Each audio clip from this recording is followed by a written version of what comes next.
Hello bachcho, let's read the following question.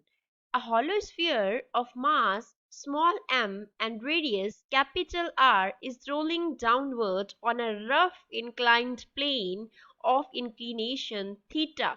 Theta inclination के rough inclined plane पे एक hollow sphere जिसका मास m है, रेडियस कैपिटल R है, वो रोल डाउन कर रहा है।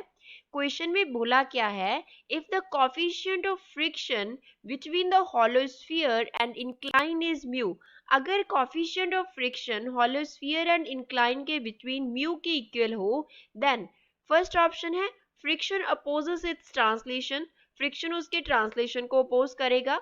Friction supports rotational motion, friction rotational motion को सपोर्ट करेगा। Third, on decreasing theta frictional force decreases, frictional force decrease कर जाएगी जब हम थीटा को डिक्रीज करेंगे। और ऑल ऑफ दीज, या फिर तीनों ऑप्शन क्या है, करेक्ट है।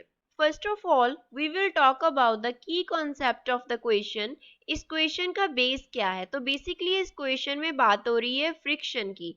फ्रिक्शन क्या है, एक ऐसा फोर्स होता है, फ्रिक्शन इज अ फोर्स जो एक्ट करता है जब टू बॉडीज कांटेक्ट में आती हैं, जब टू बॉडीज एक दूसरे के साथ कांटेक्ट में आती हैं, और वी कैन से कि एक ऐसा फोर्स है जो एक्ट करता है जब टू बॉडीज का रिलेटिव मोशन होता है, टू बॉडीज का एक दूसरे के साथ रिलेटिव मोशन होता है, relative motion in contact, contact में है एंड एक दूसरे के साथ क्या है, रिलेटिव मोशन है।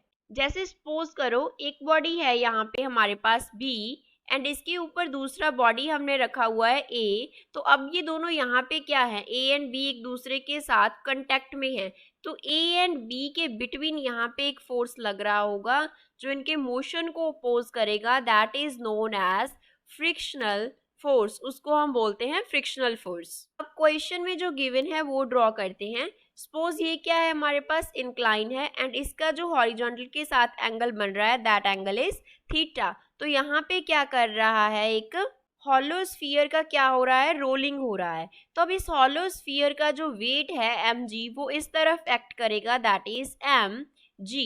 तो इसका जो इस तरफ कंपोनेंट एक्ट करेगा वेट का वो कितना होगा, that will be mg cos theta, and यहाँ पे एंगल ये थीटा होगा अगर हॉरिजॉन्टल के साथ इंक्लिनेशन का एंगल थीटा है। तो इस तरफ वेट का जो कंपोनेंट होगा वो कितना होगा, that will be mg sin theta.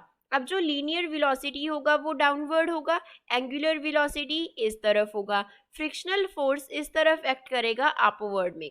v जहाँ पे रिप्रेजेंट कर रहा है लीनियर वेलोसिटी को, omega here represents angular velocity, angular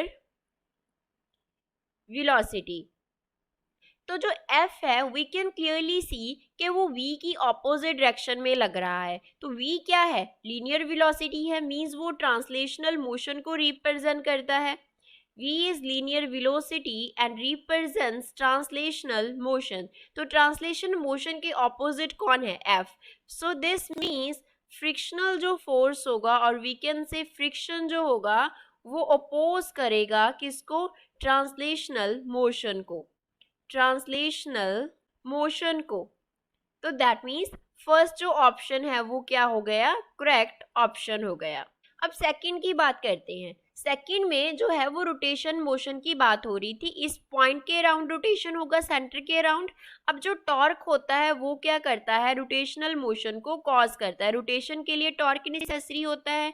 तो टॉर्क जो है उसका फॉर्मूला फर्दर होता है आर वेक्टर का cross product with F vector. F तो यहाँ पे रिप्रेजेंट करता है फोर्स को एंड आर रिप्रेजेंट करता है परपेंडिकुलर डिस्टेंस को, परपेंडिकुलर डिस्टेंस को। अब अगर हम बात करें, तीन फोर्सेस हमने लिखी हैं, that is mg sin theta, mg cos theta and f। अब mg sin theta and mg cos theta center के थ्रू पास कर रही हैं, और we can say act at center, में सेंटर से ही एक्ट कर रही हैं। तो अगर ये सेंटर से एक्ट कर रही हैं तो सेंटर से परपेंडिकुलर डिस्टेंस कितना होगा, 0। तो इन दोनों की वजह से टॉर्क क्या होगा, 0 के इक्वल होगा। बट अगर हम फ्रिक्शनल फोर्स की बात करें तो उसका जो सेंटर से डिस्टेंस है that is r, vector means radius जितना डिस्टेंस होगा। तो फ्रिक्शन की वजह से जो टॉर्क आएगा वो जीरो नहीं होगा, तो हम यहाँ पे लिख सकते हैं R vector cross F vector, which means friction क्या कर रहा है, टॉर्क कॉज कर रहा है। Friction is causing torque, friction ने टॉर्क कॉज किया, तो फ्रिक्शन टॉर्क कॉज कर रहा है मींस वो क्या कर रहा है, सपोर्ट कर रहा है रोटेशनल मोशन को, सपोर्ट्स रोटेशनल मोशन। सो यहाँ से हमारा सेकंड ऑप्शन भी क्या हो गया, करेक्ट ऑप्शन। अब फिर से फिगर पे चलते हैं। जो फोर्स है फ्रिक्शनल फोर्स वो mg sin थीटा को बैलेंस करेगा। हम यहाँ पे जो लीनियर वेलोसिटी है या लीनियर एक्सेलेरेशन है वो हम छोड़ देते हैं, क्योंकि वो तो इन दोनों का क्या होगा, रिजल्ट होगा। तो हम लिख सकते हैं कि एफ mg sin थीटा की इक्वल होगा। हम ये इसलिए लिख रहे हैं क्योंकि हमें थीटा के साथ f का रिलेशन चाहिए। तो यहाँ पे आ गया f is equals to mg sin theta. तो थीटा जो है उसके साथ रिलेशन लिखना था, तो f क्या है, directly proportional to sin theta.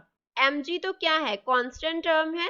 तो अब देख सकते हैं हम कि डायरेक्ट डिपेंडेंस आ रही है, दैट मीन्स थीटा का वैल्यू अगर हम डिक्रीज कर देंगे तो उसके कॉरेस्पॉन्डिंग फ्रिक्शन का वैल्यू भी क्या हो जाएगा, डिक्रीज हो जाएगा। So with reducing theta the value of F will reduce. तो यहाँ से थर्ड ऑप्शन भी क्या हो गया, correct option. So given option में से फर्स्ट भी करेक्ट है, दैट फ्रिक्शन ट्रांसलेशन को अपोज करता है।